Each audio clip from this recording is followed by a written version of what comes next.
Hello, my name is Dennis Lassiage of Carpenter Local 624, and I'm down here tonight in West Bridgewater with Matt Albanese. Hi, Matt.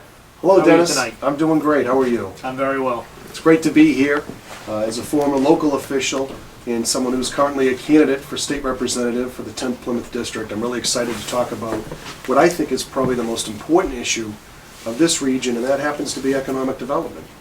Well, it certainly is an important issue. One of the big issues this week, Matt, has been the gaming bill, the casino bill on Beacon Hill. Can you tell me, Matt, some of your thoughts on casinos and racinos and what kind of impact that a passage of that bill will have on this area? Well, let's start with a little bit of history. Back in 2008, the Casino Jobs Bill was first proposed under then Speaker Sal DeMacy. Unfortunately, Speaker DeMacy was opposed to it, and there weren't enough legislators, particularly in this area, that were willing to stand up and say, look, this is what's best for this region, this is an economic catalyst that we need, and ultimately that bill failed. I remember that. And now, under Speaker Bob DeLeo, who happens to have 2 racetracks in his district, a casino bill came out of the House just a couple of months ago, which included not only destination resort casinos, but also a provision for slots at the state's racetracks, one of which is Taunton Greyhound Park, which is just down the street from Brockton and Easton and West Bridgewater, for that matter. That provision, I think, is really important to have, and this is where there's a bit of a logjam up on Beacon Hill. Speaker DeLeo and the members of the House favor a gaming bill with slots. Senate President Therese Murray and the members of the state Senate do not. They are more concerned with destination casino resorts. Now, there's pros and cons to both. One of the biggest arguments is by having slots, that's an operation that could be up and running in several months. There's not a large transition. There's already an established facility in Raynham, whereas to do destination resort-style casinos could take several years. Both are going to bring jobs to the region. My concern as a resident and as a candidate for state representative is we need to do something quickly and soon. When I've knocked over 1,000 doors and I've had dozens, if not hundreds, of residents tell me, I'm unemployed, I don't have a job, what are we going to do? And is that where slots come in? And that's where slots come in. That, I think, is going to be the vital component. I would want to see a final piece of legislation, including a provision for slots at Raynham and the other racetracks throughout the Commonwealth. That's what's important right now, because that's going to get people to work right away. And let's talk about the jobs it's going to create. It's not just for the construction industry. You're going to have a whole ancillary component there of jobs in the services industry. There are going to be entertainment venues that come with those slots. So it's going to be a catalyst for the region, and I think it's going to spur some growth all around and finally get a lot of investment pumped into this area. And that's what we need. I hope so. Now, having said that, casinos and slot machines and gaming of whatever sort is just one industry that would come down here and create jobs and have a multiplier effect into different industries. But what other things, what other types of developments and industries could come down here into this area and have a similar economic impact? Here's where I think there's enough blame to go around, but instead of focusing on what we should have done 20 years ago, let's look at where we want to be in the next 20 years. And that's really within the life sciences and biotechnology industry. It's a growth sector. Commonwealth has already appropriated all kinds of programs, tax credits, incentives for the growth of that industry. In addition to the life sciences, you could even throw in green technologies in the green industry as well. And that would include wind and solar.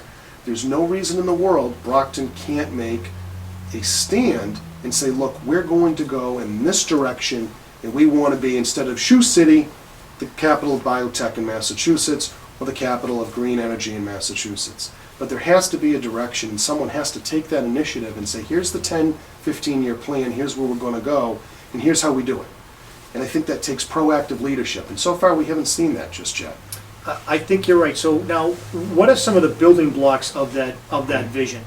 What are some of the pieces that would need to be put in place for a city like Brockton and some of the surrounding towns to actually implement that vision, as you say? Ironically, with the Mass Biotech Council, there is a metals rating provision. And the way that works is each community is ranked, starting with platinum, gold, silver, and bronze being the lowest. Brockton, coincidentally, has a gold ranking.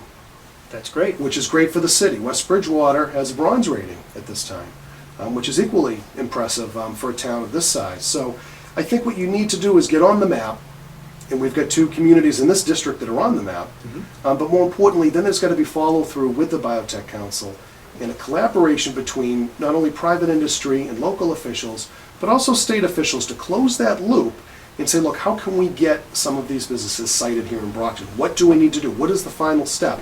And it's almost as if we're 70–80% of the way there, but the loop just isn't being closed. And I think we can do that over the next several years. Well, I hope so, and I know there's a lot of people out there who are looking for something new, something to come along and really stimulate the area. And hopefully casinos and green building and biomedical facilities will be those things that come along and really give this area a boost. I think it will be, and that's one of the things I'll be fighting for, as your next state representative in this district. I hope so. Great. Well, for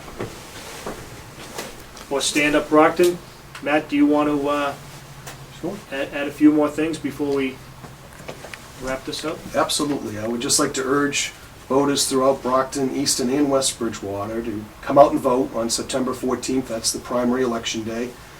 We're expecting a great turnout. The response has been very positive, and I think we're going to have a lot of things to look forward to in the coming months. There's a lot of bold initiatives, a lot of new people getting involved, people that want to make a difference in their community, that want their community represented all the time on each and every vote, and these are the things that we're going to be working on going forward. Great. Well, good luck with the campaign, Matt. Thank you. Thank you. Great to be here.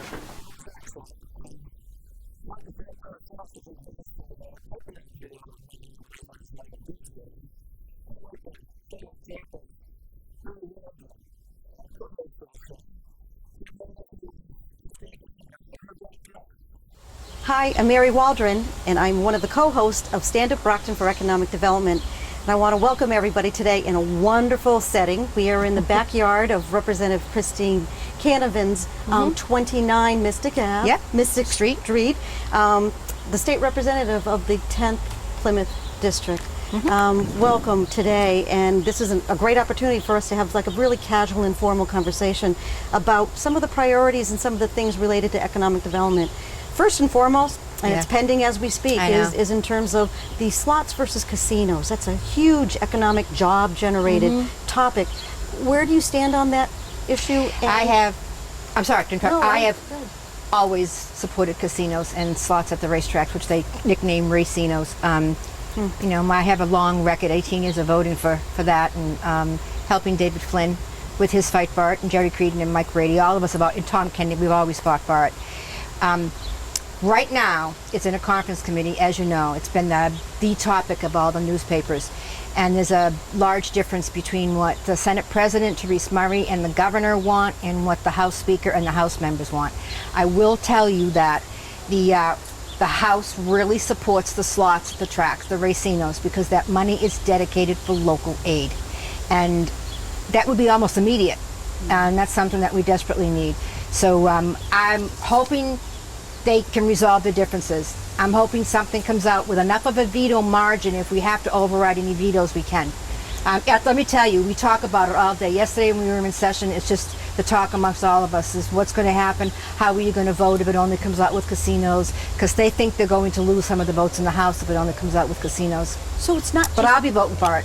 And your support has been unwavering. Oh gosh, yes. And I think that part is important to stress, but it's also not just because it's a form of entertainment for some people, but it really is jobs. Oh yeah. And those jobs and the Brocktonians who would be benefiting from those jobs. Oh, absolutely. There's been a tremendous decimation of the jobs, let's say, at the Raynham Taunton Dog Track. Hundreds of people laid off when the dog question passed on the ballot. And there's 302 people left working there. And these people do not know if Saturday is their last day.